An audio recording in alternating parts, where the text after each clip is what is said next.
Terima kasih masih bersama kami di Berita Satu Sore. Pemirsa, lagi-lagi terbakar api cemburu. Suami aniaya istri hingga tewas. Ironisnya setelah melancarkan aksinya, pelaku mengamuk di permukiman dan mengancam warga. Selain informasi tersebut, kami juga memiliki sejumlah rangkaian peristiwa kriminal lainnya yang menjadi pilihan redaksi dan berikut kami hadirkan dalam catatan kriminal Berita Satu Sore.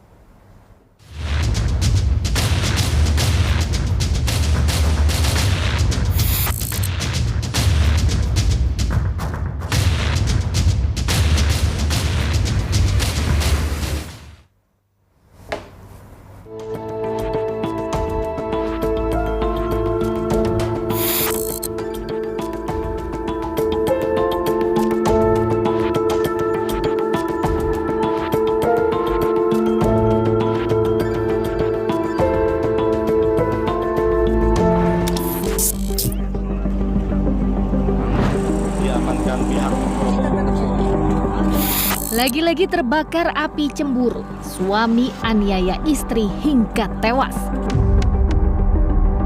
Kejadian memilukan terjadi di lingkungan Curug Graton Karangasem Cibober, Kota Cilegon. Seorang suami membunuh istrinya menggunakan linggis. Pelaku menyerang istrinya di sebuah lapak tambal ban. Setelah melancarkan aksinya, pelaku sempat mengamuk di permukiman dan mengancam para warga. Warga dan polisi yang tiba ke lokasi pun mengamankan pelaku yang membuat resah. Diduga penganiayaan dipicu pelaku yang cemburu dan emosi akibat sikap korban, yakni sang istri, dirasa menyinggung pelaku. Pelaku melihat isi pesan di ponsel korban, di mana korban menerima kiriman uang dari pria lain. Sementara kami sudah mengamankan satu orang ya, inisial M. Jadi ini cekcok bersama keluarganya, istrinya. Untuk sementara masih dalam pemeriksaan, namun korban sudah ditemukan meninggal dan sekarang sedang diperiksa oleh tim Inavis di rumah sakit umum.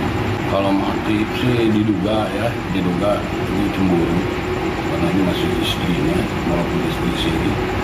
Diduga cemburu karena si inisial M ini melihat di HP-nya, di WA-nya ada transfer uang ke yang tidak dikenal laki-laki. Korban yang mengalami luka lebam di beberapa bagian tubuhnya termasuk kepala dievakuasi ke RSUD Cilegon untuk diotopsi guna mengidentifikasi luka yang dialami dan penyebab tewasnya korban. Sejumlah barang bukti termasuk linggis modifikasi yang digunakan pelaku untuk membuka ban kendaraan telah diamankan. Pelaku diamankan polisi dan tengah dalam pemeriksaan intensif.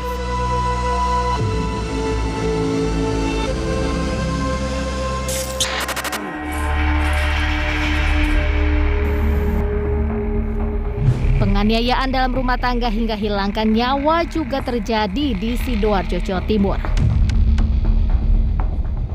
Adalah Riyadi yang secara keji membunuh istrinya sendiri di rumahnya di Kabupaten Sidoarjo menggunakan tabung gas 3 kg. Ironisnya, pelaku merekayasa seolah kematian korban karena korban perampokan. Bahkan saat diinterogasi, pelaku sempat bersikukuh telah menjadi korban perampokan rumah hingga istrinya tewas dan mengaku kehilangan ponsel serta uang 20 juta rupiah akibat perampokan itu. Kejadian berawal saat kepolisian yang mendapat laporan atas kematian korban tiba di lokasi kejadian. Saat polisi datang, jenazah korban sudah dipindahkan ke ruang tamu. Karena terdapat kejanggalan atas kematian korban, polisi melakukan otopsi jasad korban dan memeriksa sejumlah saksi. Dari hasil otopsi diketahui, korban mengalami luka di bagian wajah hingga menyebabkan kerusakan jaringan otak. Tak hanya itu, korban juga mengalami memar di bagian dada hingga patah tulang di beberapa anggota badan. Dan benar saja, pelaku memukul korban dengan tabung gas lantaran pelaku kesal sering diomeli korban. Namun dari hasil pemeriksaan polisi, diketahui jika pelaku diduga memiliki hubungan khusus dengan seorang wanita lain yang juga teman korban. pelaku ini kemudian melarikan diri keluar sambil menyampaikan berita seolah-olah terjadi perampokan di rumahnya. Jadi langsung merekayasa kasus tersebut, merekayasa berita seolah-olah terjadi perampokan dan ke tempat orang tua daripada korban. Dan korban saudara NA ini terlibat cekcok, kemudian saudara R ini marah, kemudian mengambil tabung gas LPG yang ini yang kondisinya masih penuh, kemudian dipukulkan mengenai kepala daripada korban ini sampai 3 kali. Pelaku dan barang bukti diamankan di Polresta Sidoarjo. Atas perbuatannya, pelaku ditetapkan sebagai tersangka dan terancam hukuman 15 tahun penjara.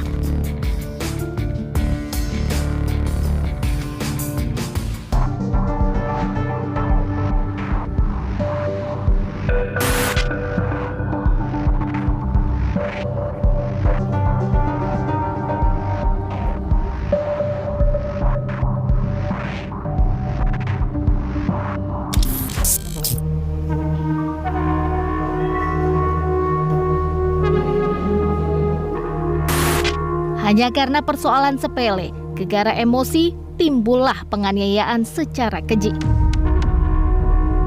Nasib malang dialami seorang balita berusia 3 tahun yang mengalami patah leher usai dianiaya pacar tantenya. Kasus penganiayaan ini terungkap setelah pelaku dan tante korban membawa korban ke rumah sakit dengan alasan korban terjatuh. Namun pihak rumah sakit curiga dengan kondisi korban yang tidak hanya mengalami patah tulang, tetapi juga mengalami luka di hampir sekujur tubuhnya. Luka-luka yang terdapat di tubuh korban diduga merupakan luka akibat tindak kekerasan. Korban berinisial HZ diketahui dititipkan orang tuanya kepada tantenya yang masih berusia 17 tahun lantaran ibu korban menjadi pekerja migran di Malaysia. Tante korban tinggal bersama pelaku sejak bulan November lalu, meski belum ada ikatan suami istri. Sejak saat itulah korban kerap mendapat tindakan kekerasan. Usai menangkap dan memeriksa pelaku, terungkap motif penganiayaan balita karena pelaku merasa terganggu saat berhubungan intim dengan tante korban. Tak hanya itu, pelaku selalu dibuat emosi karena korban berbuat nakal.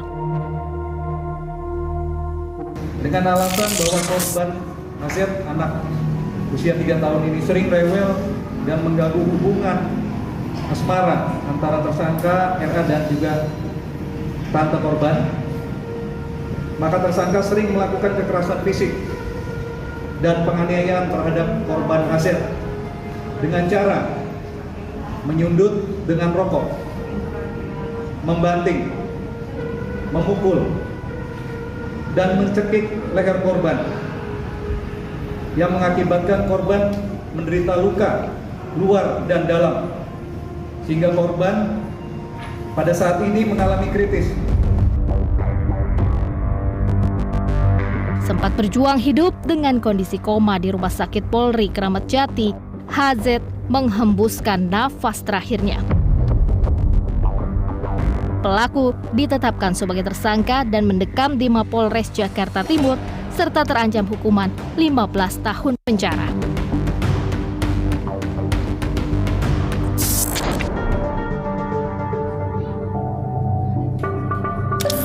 Penganiayaan anak hingga tewas juga terjadi di Penjaringan, Jakarta Utara. Seorang bocah laki-laki berusia 10 tahun meninggal dunia setelah dianiaya ayah kandungnya sendiri di kawasan Muara Baru, Penjaringan. Penganiayaan bermula usai korban ditegur oleh tetangganya karena korban menabrak teman sebayanya saat sedang bermain sepeda.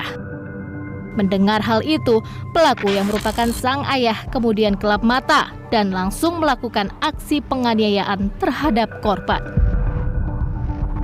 Dari rekaman CCTV, pelaku melakukan aksinya dengan cara memukul korban beberapa kali yang berada di dalam sebuah gang. Tak hanya itu, pelaku juga tega melanjutkan aksi sadisnya dengan cara membanting korban hingga mengakibatkan bocah berusia 10 tahun itu tak sadarkan diri. Dia lagi naik sepeda, posisi ngebut, naik sepeda ngebut-ngebutan, namanya anak-anak kayak gitulah, anak kecil. Udah diperingatin juga sama ibu-ibu yang di sekitaran pos RT. Jangan kebut-kebut, cuma tetap dia kebut-kebutan. Akhirnya nabrak salah satu anak warga, sampai kakinya biru. Terus ibu dari si anak yang ditabrak itu negurnya ke anaknya langsung, tapi bukan ke bapaknya. Negur ke si yang meninggal ini, si korban, ditegur. Awan, ini kamu naik sepedanya ngebut sih, kaki si Kausar sampai biru nih. Pas lagi negur si Awan kayak gitu, mungkin bapaknya dengar, langsung dari disamperin sama bapaknya. Ironisnya tidak hanya sekali, korban kerap mendapat penganiayaan dari ayah kandungnya sendiri berkali-kali. Pelaku juga dikenal warga sekitar sebagai orang yang temperamental. Berdasarkan emosi sesaat, spontan, tidak ada motif lain dari ayah kandung tersebut. Tidak ada yang berani untuk melerai karena memang tersangka kebetulan terkenal sebagai seseorang yang temperamen di kampungnya. Beberapa kali pernah melakukan kekerasan terhadap anak ini. Jadi sudah sering terjadi kekerasan ini terhadap anak ini. Setelah melakukan penganiayaan, pelaku bersama dengan tetangganya sempat melarikan korban ke rumah sakit, namun sayangnya nyawa korban tak dapat diselamatkan. Pelaku langsung diamankan polisi dan ditetapkan sebagai tersangka dan terancam hukuman 15 tahun penjara.